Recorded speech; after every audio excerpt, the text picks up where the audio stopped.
This could be anyone's first time. And if it is, I promise to be gentle. Hey, Guy. Hello. Welcome to Podcast. We're back. The show with hot men who never have enough time to play out their DM fantasies. It's true. Does that sound weird? Sad but true.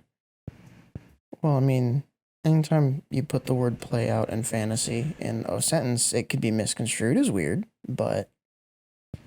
I'm not going to think about it too hard. It's usually how I get through my day. We lived. We made it. We did it. We had to go on a very long quest to a different state. Yeah. For a wedding. That's right. And that's why our last upload was weird. It's just why I was late. Yep. Which was fine. Yeah, it's fine. Because it performed well immediately in spite of it. It's true, it did. That was interesting. And the internet has never, ever gotten mad at creators for doing things differently, ever. So we're completely safe. That is true, and I understand the sentiment of the joke you're making, but also people are generally pretty understanding about late uploads. Oh, yeah, no, usually. People are great. Yeah. Most of the communities that I've been involved in or seen on, like, especially on YouTube, have been super, super chill and understanding of creators. I have to agree. Which is really nice to see, because for every person out there that says something really nice, there's usually one lurking thinking something awful. Yeah. Yeah.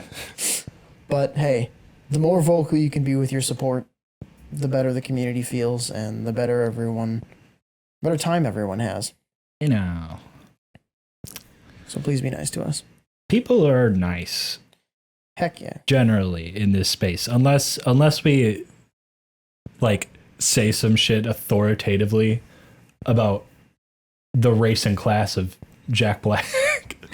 Or, about giants.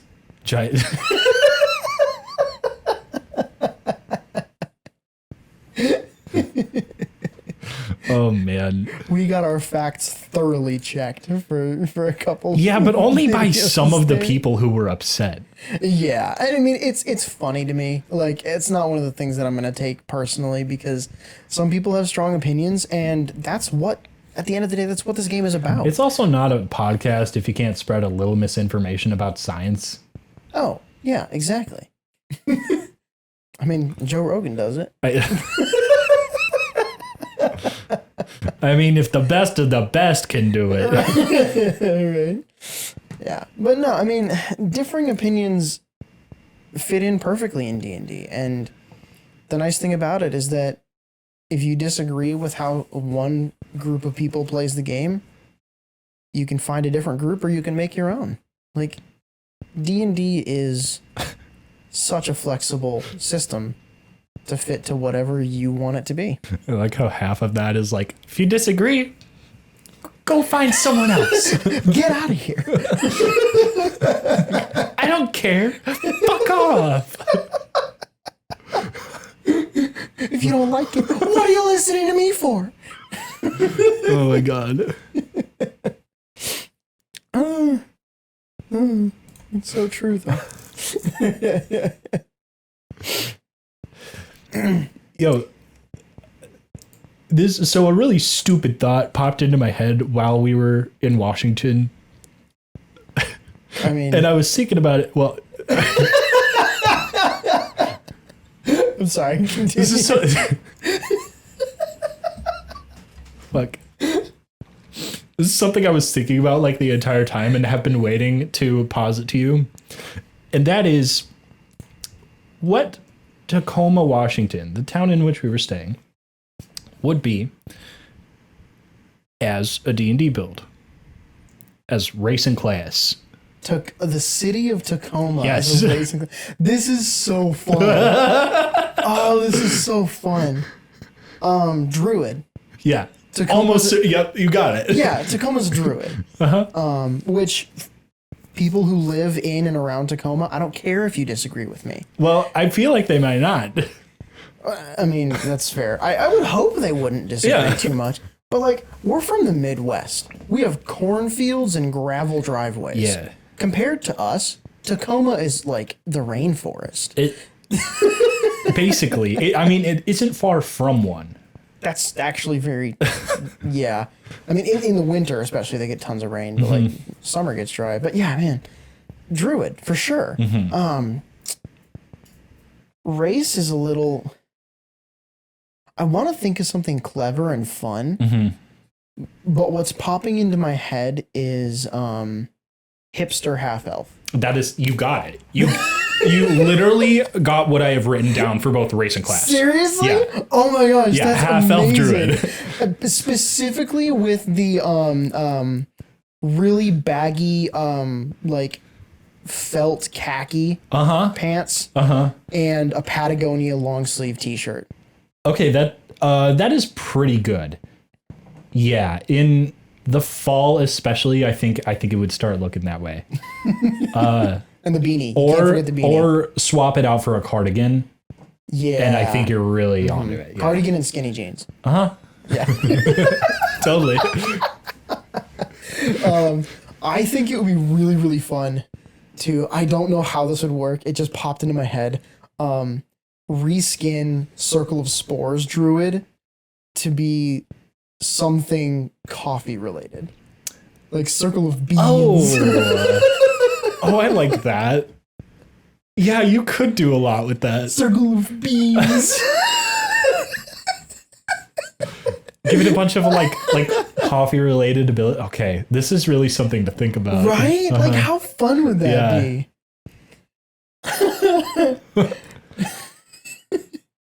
Oh man, yeah. That's so cool. I've never thought about doing that before for like a city. I think you can do that for a lot of places, but it popped into my head because like Tacoma has such a distinct personality compared to most places we've been to. Yeah. Off the top of my head, I think other places I could do that with are probably like Duluth, Minnesota, which might have a similar one, but it's giving sailor a bit, so probably something more like, I don't know, I'd have to think about that. Maybe like swashbuckler or something. You could do that with Grand Rapids. You could do that with you can give Chicago the college try, you know? Yeah, I was gonna say Chicago and New York would be like twins in D&D.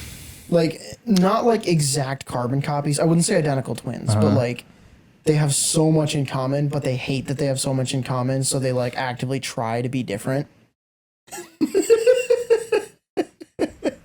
That's ridiculous.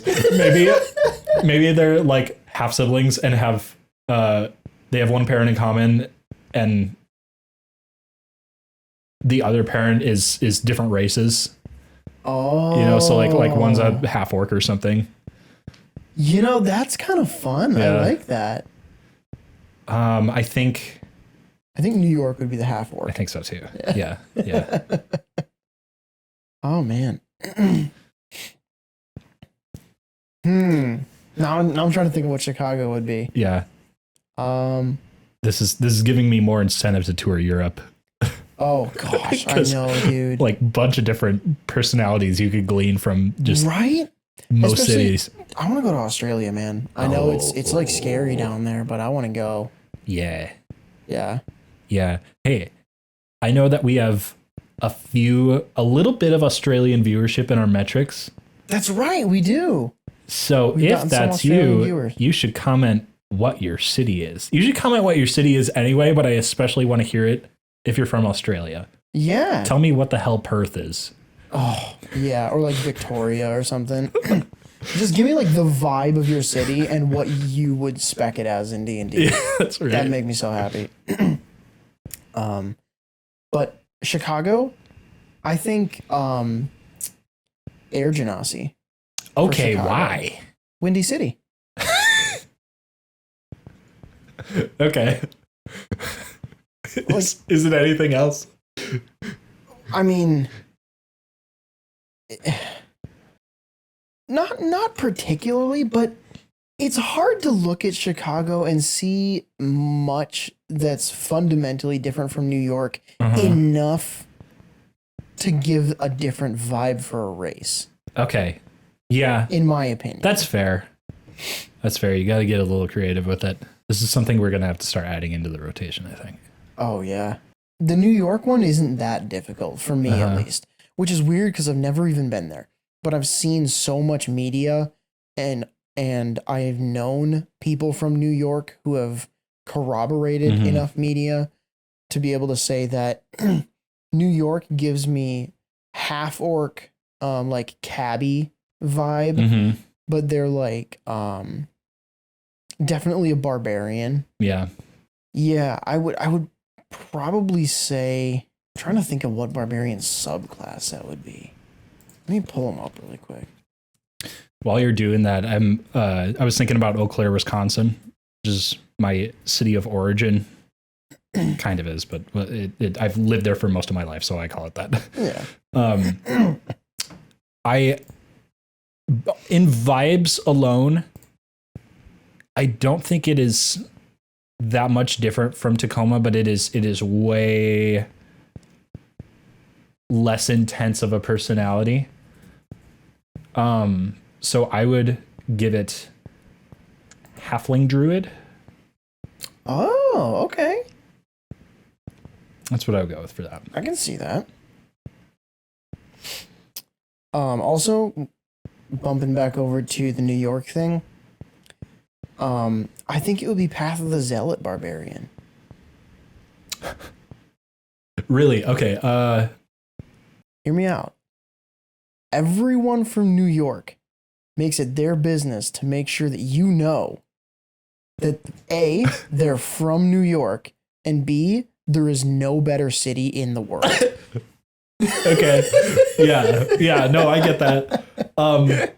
Chicago's got that a little bit, but it's I am from Chicago, and if you are from a suburb, you are not from Chicago.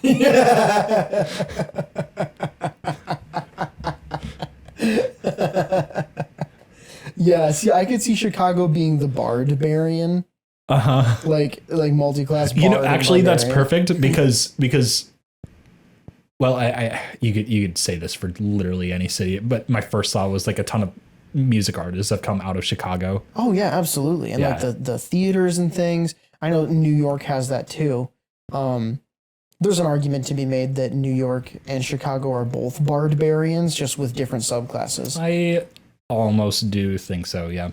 See, my my city of origin, I'll call it Madison, Wisconsin. Yeah, because that's close enough to where I lived.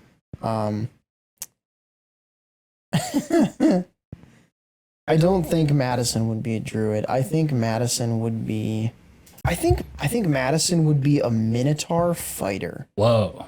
Yeah. Okay. I don't know the lore. You're gonna have to explain this to me. So I'm kind of going off of primary vibe that I'm going off of is the sports aspect of it. UW Madison, the all of the sports teams, I think all the sports teams are the Badgers, UW Badgers.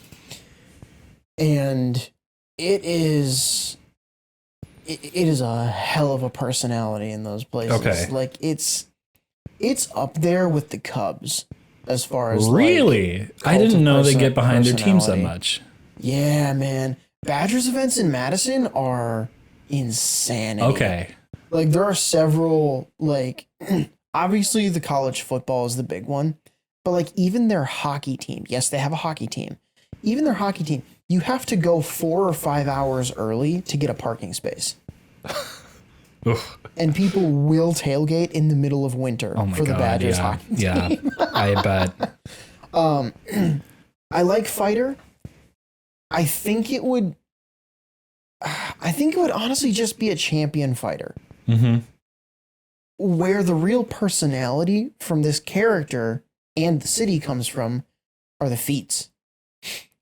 I think that it would have the chef feat And I think it would have several other feats like that. Oh man.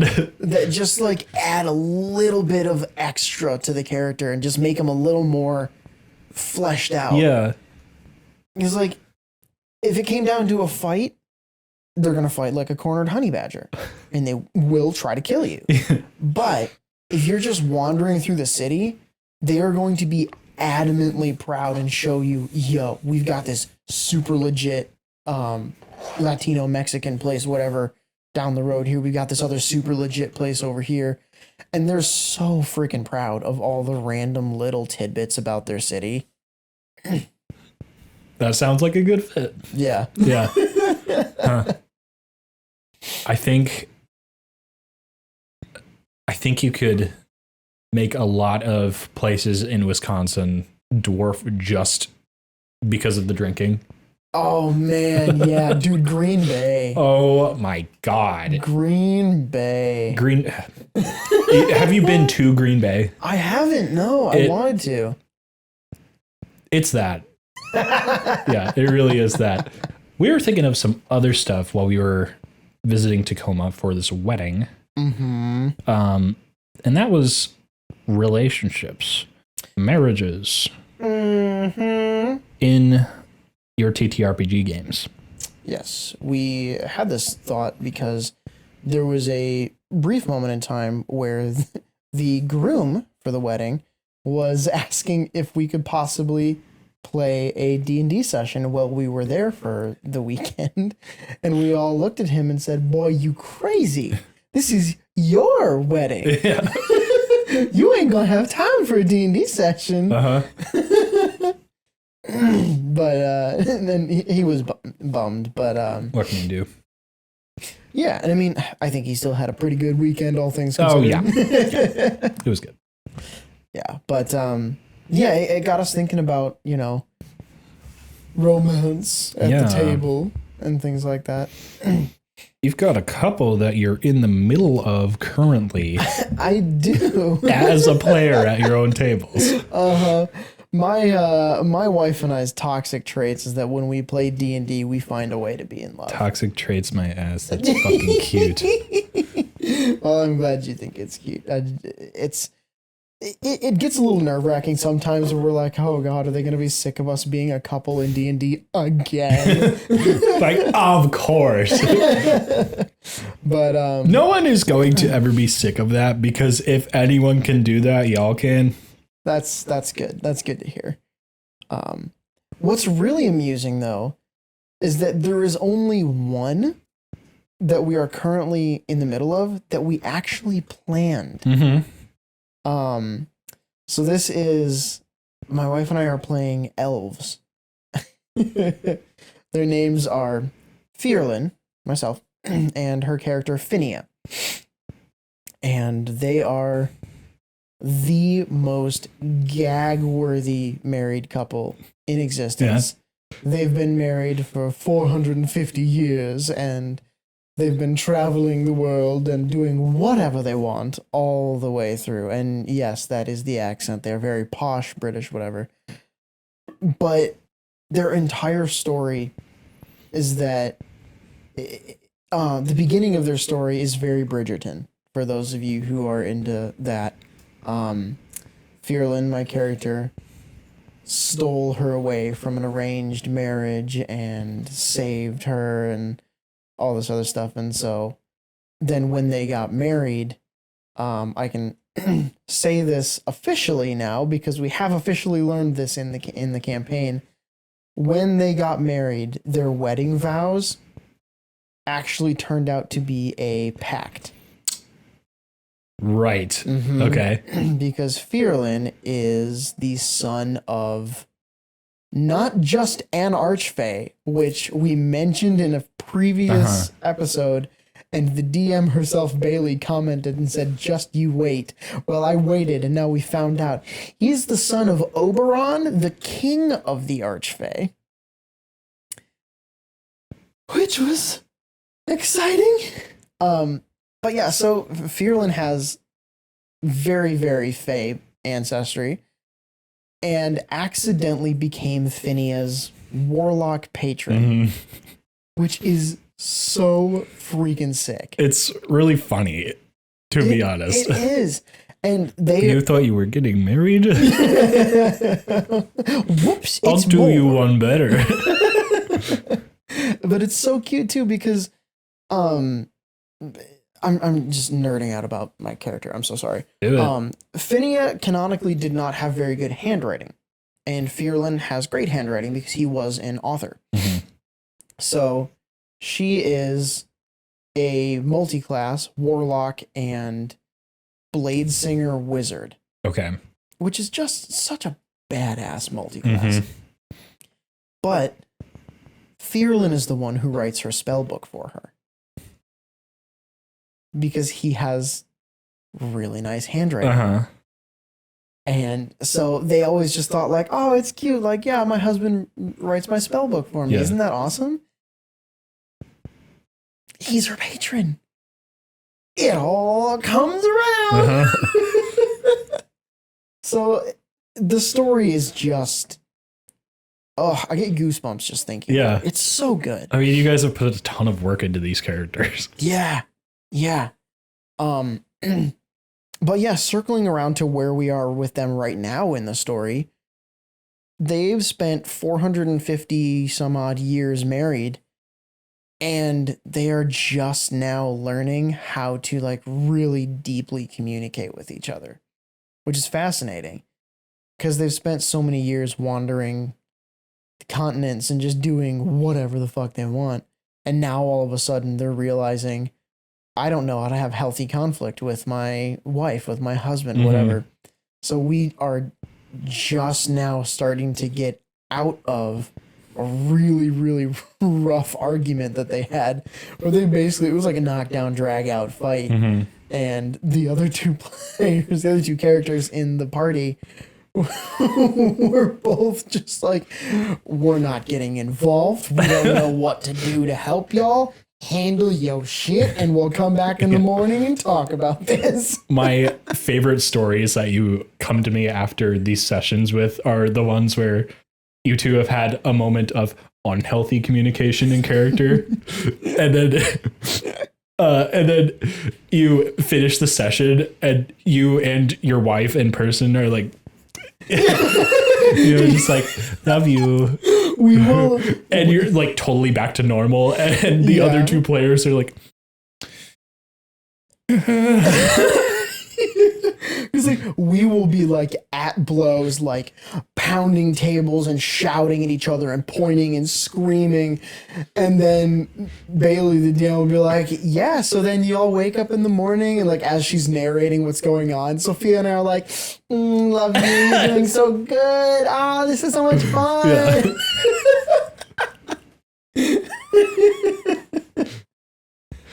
I think I've said this to you before, but I think in real life that has to be good for your marriage. Oh yeah. You know?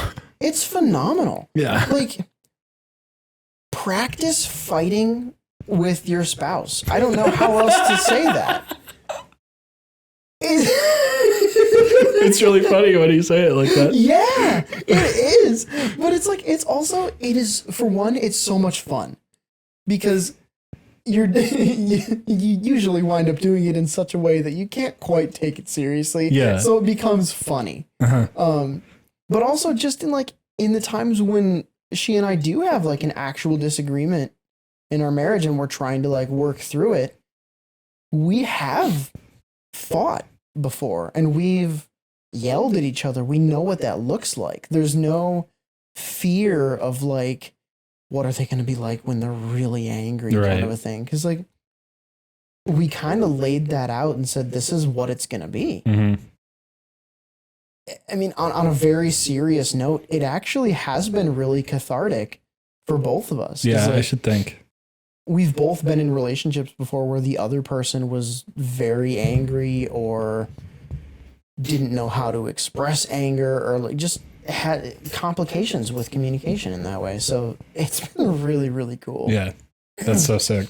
Yeah. What about you? Have you been in any table romances before? I have not. No. I would love to. Yeah. But it hasn't been a thought to cross anyone's mind in previous tables that I've been at, by which I mean like prior to this year, you know? And you know, all of the campaigns that I'm now in are single digit number of sessions in. So that hasn't been much of a thought at all. I would say only in one of those campaigns are the characters starting to really get to know each other on an interpersonal level. Yeah. So who's to say? Yeah. I mean, that's one of my favorite parts about D&D, especially at the tables that we are at, is we do so much on the role play side of D&D. Like, there are some tables that are very, very strategy, combat, like dungeon crawl focused, and that is so sick. Our tables are so big into the characters, backstories, and all of that. Yep. So it's almost guaranteed that at some point there will be a romantic relationship or some kind of really intense bond between the characters, just by nature of we have really, really in-depth backstories. We know our characters very well, and we know our fellow players' characters very well because they've written just as in-depth. Yeah. One thing, and I hope me saying this doesn't influence anything, but it shouldn't. One thing that I've been thinking of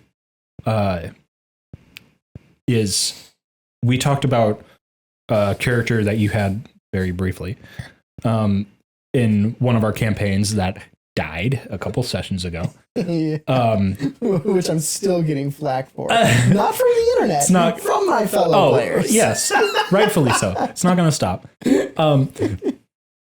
That character left behind a journal, and in that journal, he alludes to having something of a crush on one of the other player characters. I am interested to see whether that comes up in the near future from said character, because all of our characters read that journal. Yeah. All of us know now. And they're about to meet his only remaining family. That's really interesting. I hadn't thought about that because I was. It's gonna have some kind of impact, I think. Oh, absolutely. I mean, I hope it. I mean, at the very least, it has to be affecting the psyche of the character that it relates to. Yeah, you know? For sure. I mean, a little bit sadistically. That's kind of why I put it in there.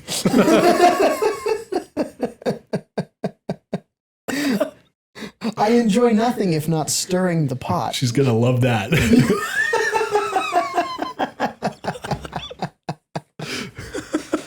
That's all right. Just wait until several dozen sessions into my campaign when she finds out what I did to her backstory. Oh, God.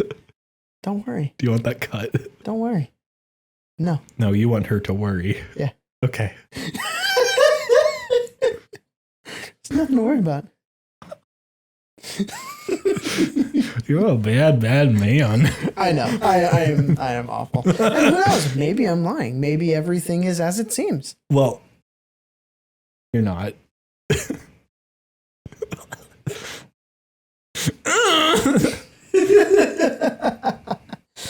Oh man. But yeah. Planned romances like that are really fun at the table because you can take it so far. You can be over the top with it and whatever. Because when it's planned specifically with we got permission from the DM and we got permission from the other players at the table. Mm-hmm. Basically just saying like, hey, this won't make you guys really uncomfortable, will it? Okay, cool, then we're going to do it. So that was really fun. I think my favorite ones, though, are the ones that you kind of stumble into. Mm-hmm. And my favorite story of that I've been involved in was the campaign that my wife started, which was originally... So she had this idea for a campaign based on a dream that she had. And so she sat down and she wrote stuff out for it. And she's like, this could be really cool. I don't know if I'm ready to like actually put it in motion yet, but I'm really liking where it's at. And so I suggested, well, why don't we just do like a Facebook play-by post and just kind of explore the world? And she said yes. And so we started doing that. And I just wrote up a character really quick. I wasn't being super creative, so his name was Skyler. Yeah. Because I was like, you know what? Self-insert. We're just messing around. It's technically a one-shot, right? Mm-hmm. It was not a one-shot. That very quickly turned into an actual campaign. This has been a multi-year affair at this point, hasn't it? Yeah. Yeah. And it is to the point where upon discovering that it was actually going to be like a big like campaign and we were going to pull other people into it, I went to my wife and I was like, please let me change his class. This isn't going to work with a big group, because he was a rogue warlock. Oh. Multi-class, which is really cool. It was super, super fun. But he played very much like a vigilante. Like, it was one person go in, do some damage, get out. Yeah. And so I was like, if we're going to do a group, I expect him specifically to be a one-man army. I need to change that. So he's a paladin now, which is really cool. Cool. But the romance that came from that was really interesting, because the character that my character Skyler fell in love with was, very, very long story short, has split personality. Two different people living in the same body. And one of them's name is Bear Seuss, and the other one is just Bear. And so Skyler fell in love with Bear, and Bear was flirting with him, and they started a relationship. And he didn't know for a long time that Bear Seuss existed, which was awkward. And eventually he figured it out and met Bear Seuss, and they didn't even know that the other version of themselves existed. So it was this whole really cute, it was kind of like a love triangle for a little bit, which is really funny because it was kind of with the same person. That's so interesting. And eventually together, they figured out why they had a split personality and kind of figured out how to integrate that because of the reason why they were split. Yeah. But my favorite part of this story is that for the first half of that campaign, my wife was sitting on the idea that Bear, the one that Skyler originally fell in love with, was the BBEG of the campaign. She was the bad guy. But then we progressed so quickly and so powerfully with the story between the two of them. Even she was like, I can't do this anymore. This is different now. Things have changed. And so she wrote in a new bad guy, and she made Bear completely redeemable. And it's great. I mean, that fantastic story. That should be able to happen for your most believable villains. Absolutely. Yeah. Yeah. And I mean, if she had followed through with it and made Bear the enemy in that first season, I guess we'll call it, of that campaign that we played, it would have been emotionally heart-wrenching. Yeah. Like, it would have destroyed me. That would have sucked. Which is, I mean, that happens in D&D. But I'm very glad that she went this direction because it's really cool. Yeah. No, this is great. But yeah, so I mean, I think that's one of my favorite stories of like a developed romance, because Sophia kind of planned for it to happen, because she kind of like put them in each other's way often enough to be able to say, yeah, you've developed a relationship with this person. Yeah. Isn't it gonna suck when I rip your heart out of your chest because she's evil? And then it got so much that she was like, I can't make her evil anymore. I can't do it. Yeah. But yeah, I am very interested to see where the rest of our parties go as far as relationships. Yeah. because the campaign that I'm running for you guys, I'm starting to see some seeds being sown just in how the characters interact with each other. But you guys are only on like the 5th session in that campaign. Yeah. So clearly, I have no idea. It could go in a completely different direction than I'm thinking. It's super exciting. Yeah. Oh, I want to get back to that one soon.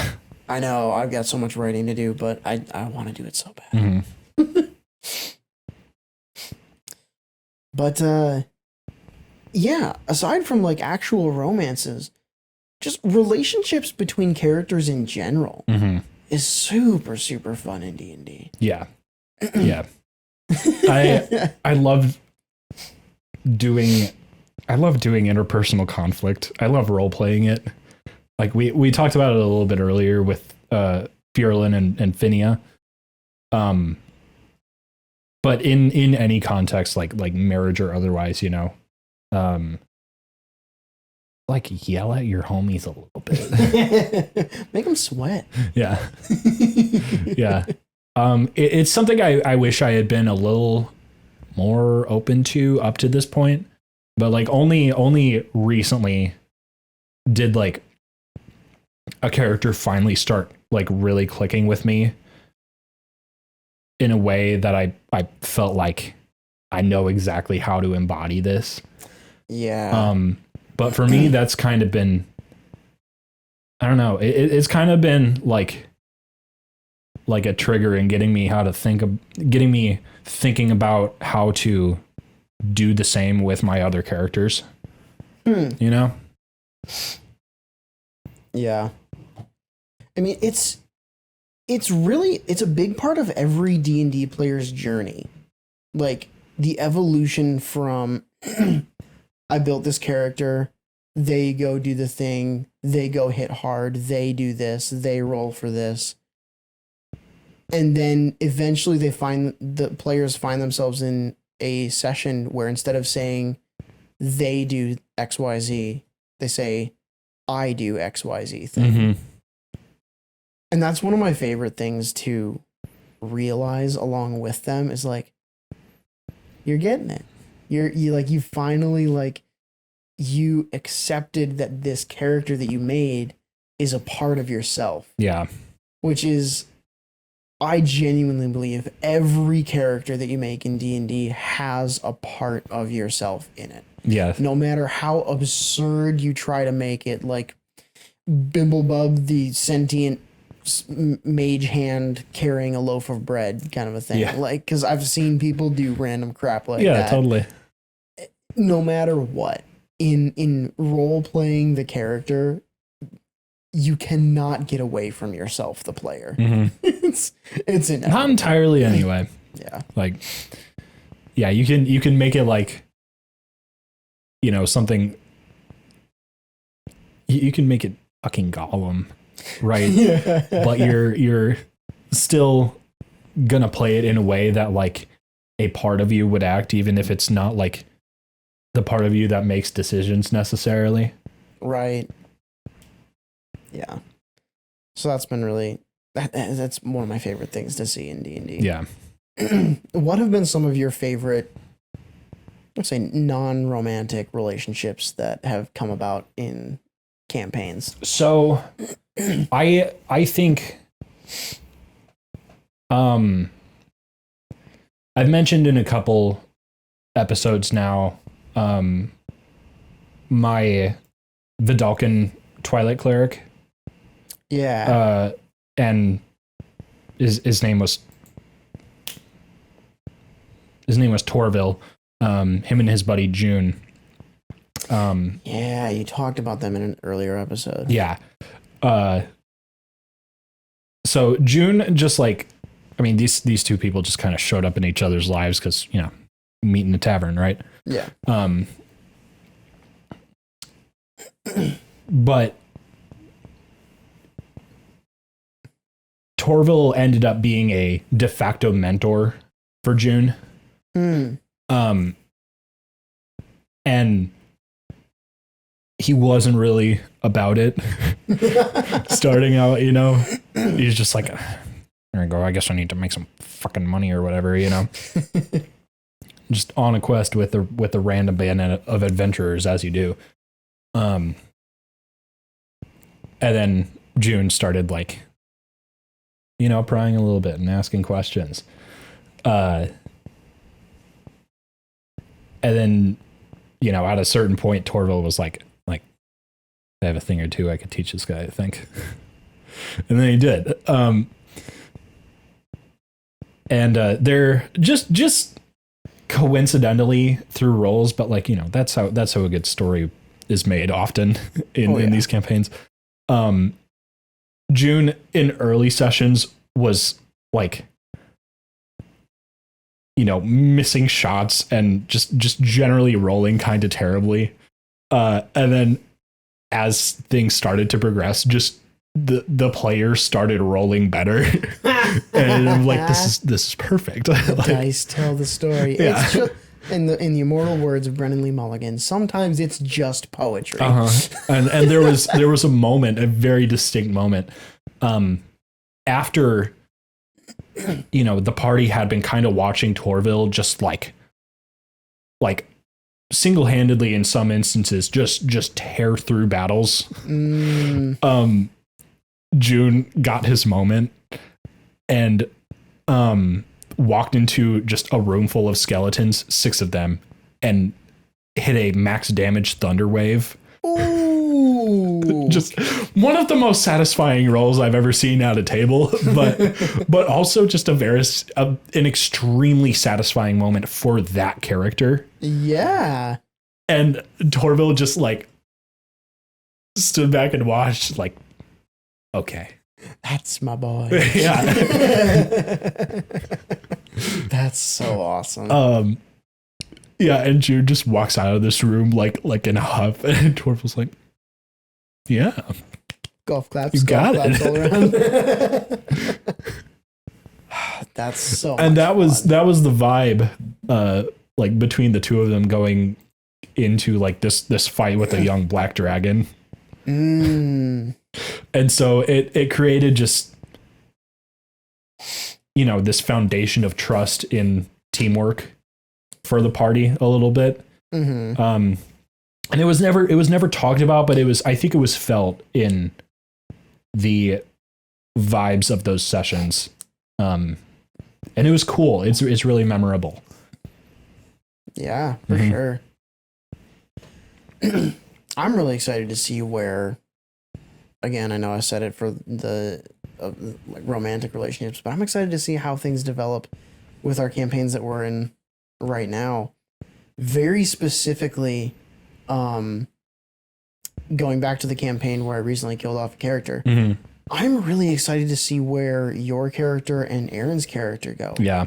Because I think that the two of them have kind of accidentally become the de facto mom and dad of the group. That's very interesting. Because those two characters, I think, at least Vori, my character, would expect that more from your character, Ito, and Bailey's character, Iolanthe. It's such a weird diagonal dynamic. It's very interesting. Because, like, Iolanthe, Bailey's character, is the epitome of mom friend. Which is so cool. Yeah. But when I think about, like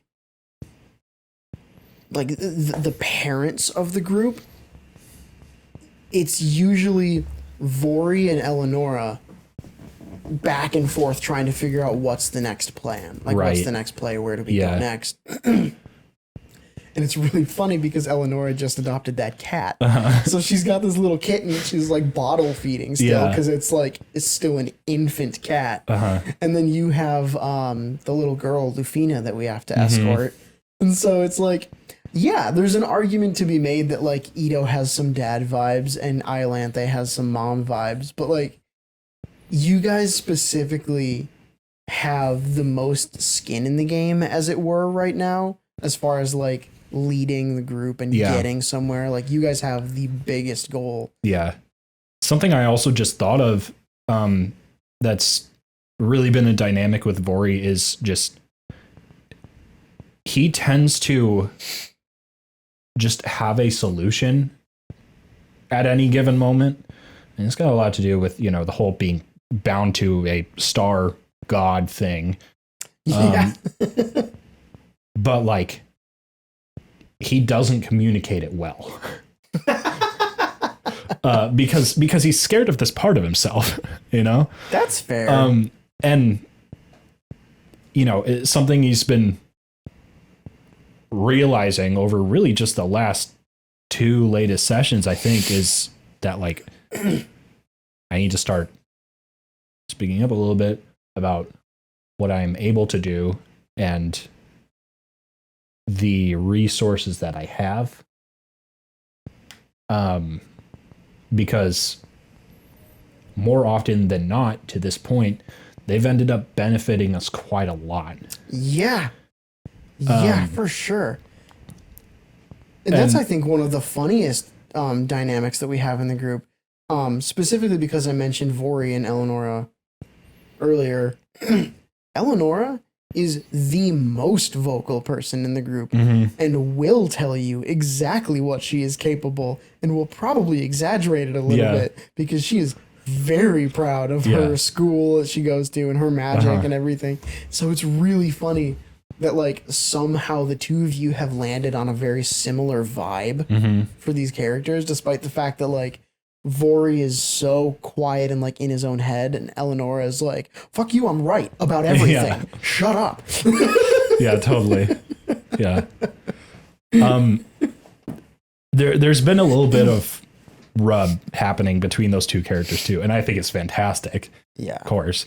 Because it's conflict that is being role played, and I think it's being done pretty well. Oh yeah. So, I had to laugh too because in the last session that we played, Aaron's character Eleonora was so indescribably over my character Ito. She's just been so pissed at him, just like on principle, and the fact that like he just kind of showed up and was like, "Hey, here's what I need to do. Do you guys want to come with me?" And everyone was like, "Yeah, sure, we're going that direction too." But Ito is very, very, I won't say naive. He's just very one-track mind. Like, I have an objective, so that's where I'm going. And so Eleonora's character, Eleonora has been like, "Well, this guy walks in here and he's just giving all these orders and everything." And so she's been like at my throat for those sessions.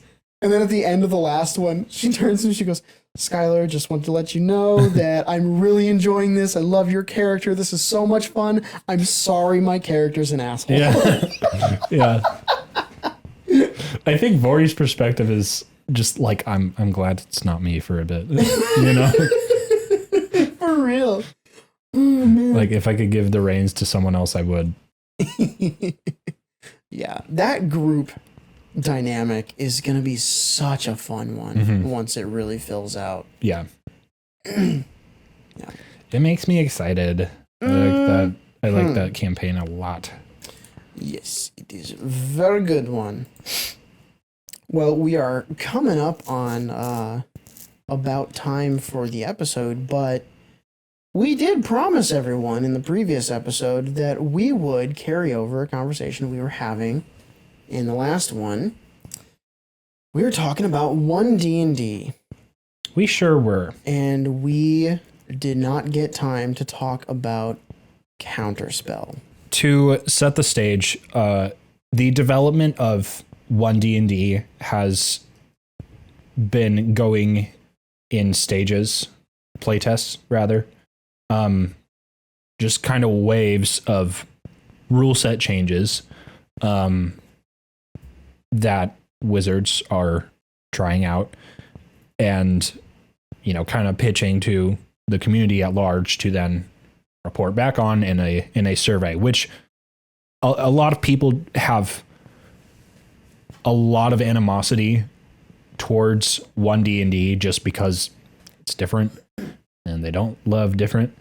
But I do think that if you're going to test a lot of new changes at once, this is a fine way to do it. And a lot of what we're seeing and why I say all this is not what the end result is going to look like.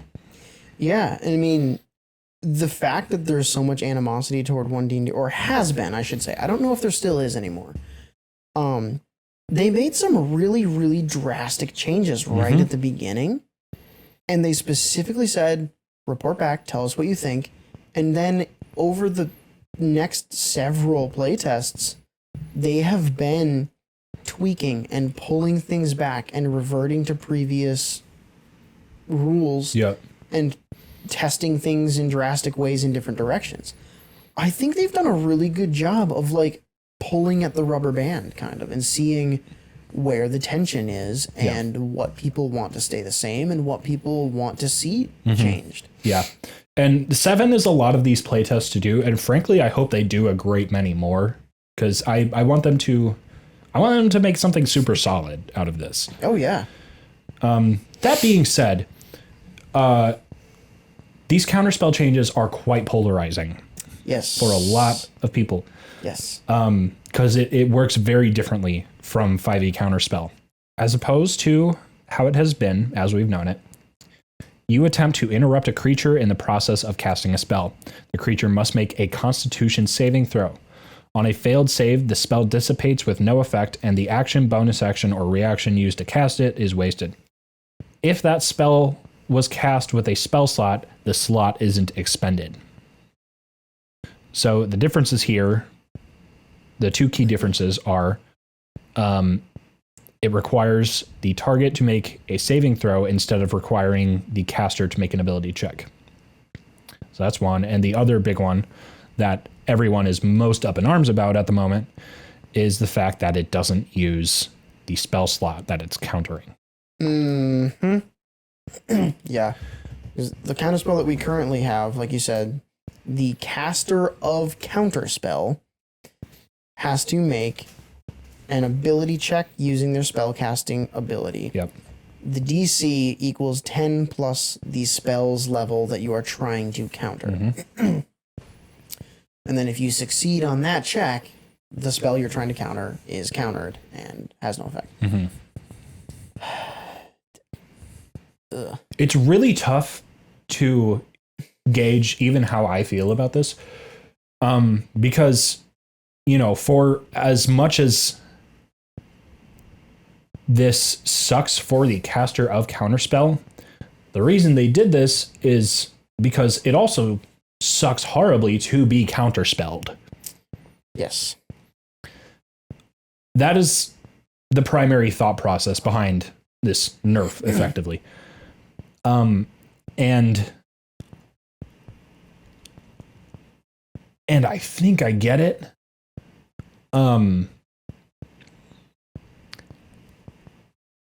But I'm so conflicted. I am so conflicted. Yeah. The main thing that I want to know, because it wasn't specifically clarified here, the creature that you're targeting, this is with the new playtest version of Counterspell. You attempt to interrupt a creature in the process of casting a spell. The creature must make a Constitution saving throw. For one, they don't specify what the DC is or how that's determined.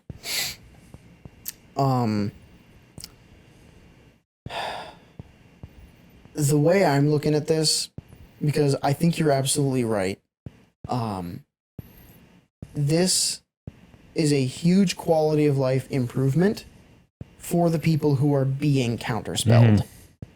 For the people who are casting counterspell, it kind of just makes their life harder. Which I understand. Because when this came out, a lot of people, their first thought was, well, if I'm going to counterspell the big bad evil guy casting power word kill on my party member, if I counter that spell, they don't lose that 9th level spell slot. So on their next turn, they're going to cast it again. Which means I have to hold up another counterspell. And even if I succeed, they're going to do it again the next turn. So I have to continue to hold up counterspells and somehow find a way to maintain enough spell slots that is my one and only job for the rest of this combat, is to keep them from casting power word kill. But on the flip side, if you're trying to cast something and an enemy spellcaster counterspells you, man, it feels good to not have lost that spell slot. I think my opinion on this, I think the good does not outweigh the bad. I have to agree. Yeah. Like, I really enjoy the idea of the Constitution saving throw instead of the caster making an ability check because it makes it a little bit more interactive. Bless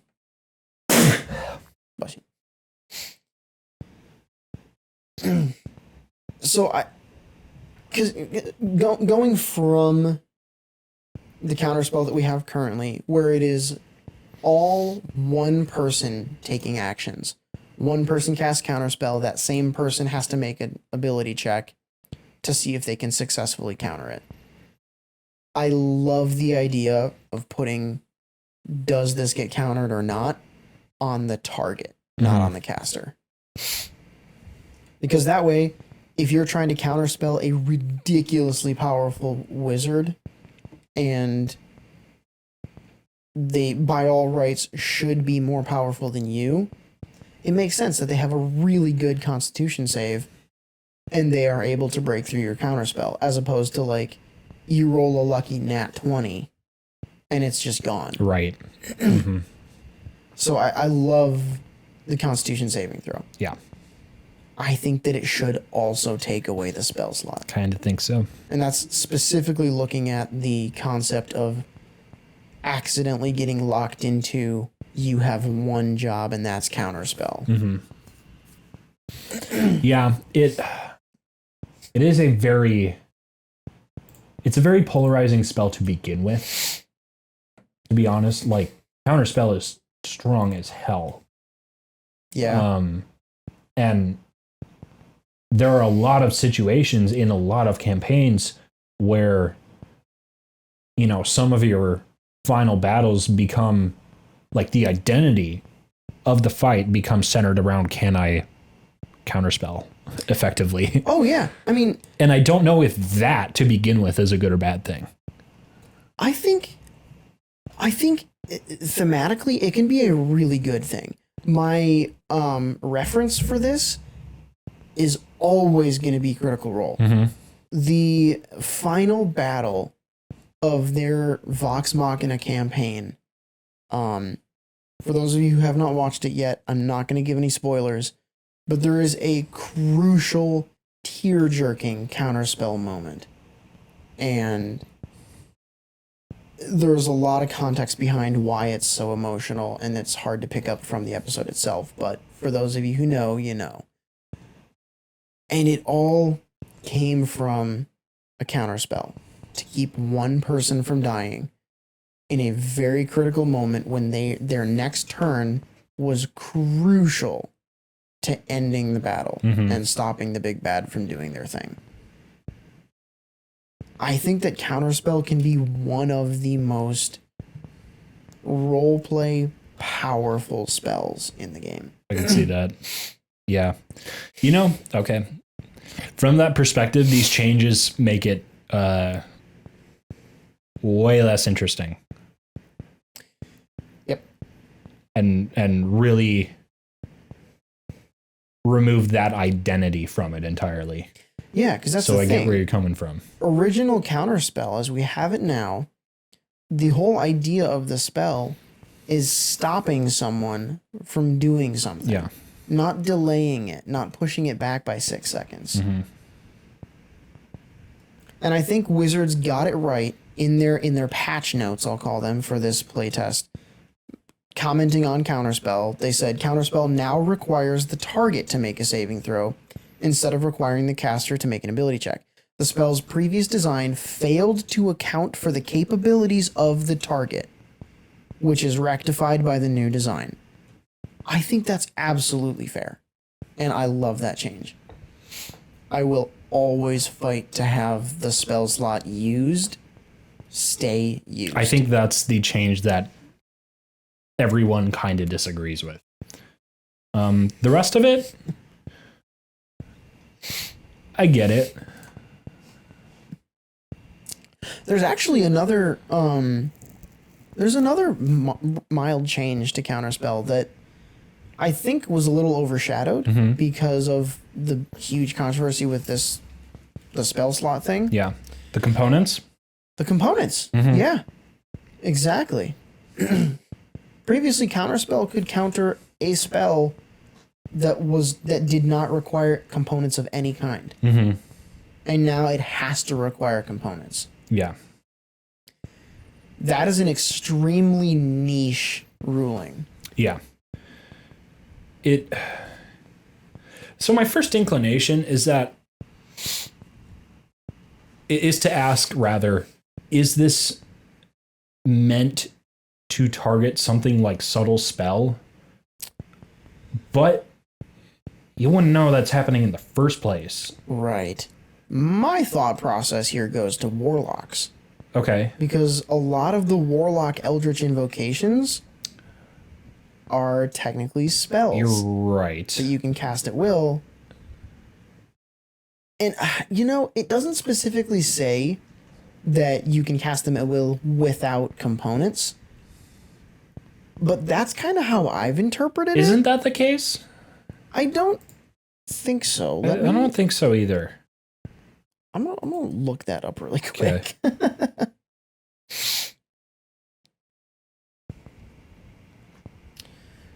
Eldritch invocations. Where are you? Yes. Okay. It does specify. Eldritch invocations. I'll just use Armor of Shadows here. You can cast Mage Armor on yourself at will without expending a spell slot or material components. So it doesn't specify verbal or somatic. Yeah. But no material components. I think, in my mind, I really enjoy the concept of having it require no components at all. Because it's a warlock thing. The whole point of the invocation is that it's not a spell. Like you can't... Because the ones that... Yes. The ones that are more like a spell require you to use a warlock spell slot to cast them. Like, I think you cast Bane once per long rest using a warlock spell slot. Those ones I can imagine having verbal and somatic components. But I think something like Armor of Shadows or Ascendant Step that lets you cast Levitate on yourself at will, I think it makes sense for it to have no components at all. Yeah. The other one that popped into my head is Abjuration Wizard. They have that arcane ward that they can use to shield themselves and other people. That's not a spell. That's an ability. Yeah. So completely unaffected by Counterspell. And I think that's cool. I think that makes sense. Yes. So, I granted, it couldn't have been affected by Counterspell even as the current rules are.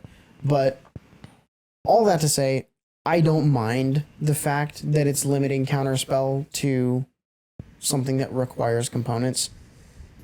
If you have someone that's powerful enough to cast a spell without verbal, somatic, or material components, I don't think there's any reason why Counterspell should be able to stop that.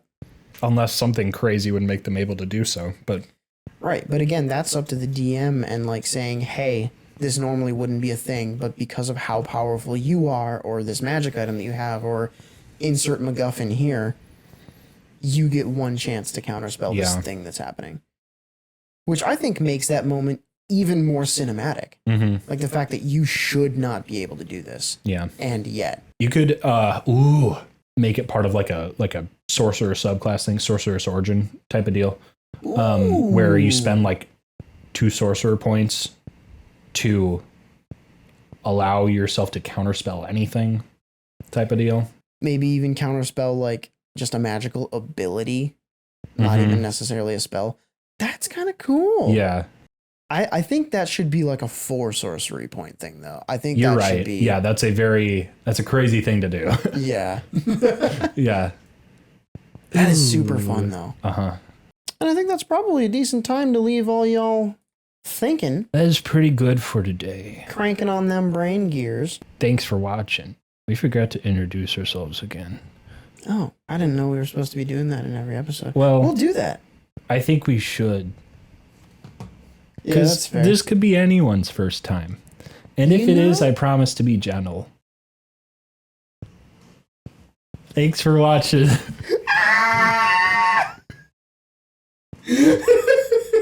I'm Sam and he's dying. And if you want to send us shit to talk about on this podcast, you should send it to @summongreater on Twitter or summongreaterpod@gmail.com. Email us, text us, send us a carrier pigeon, something. Find someone to love in your sessions. Yeah, and Role play fighting with your wife. be good people.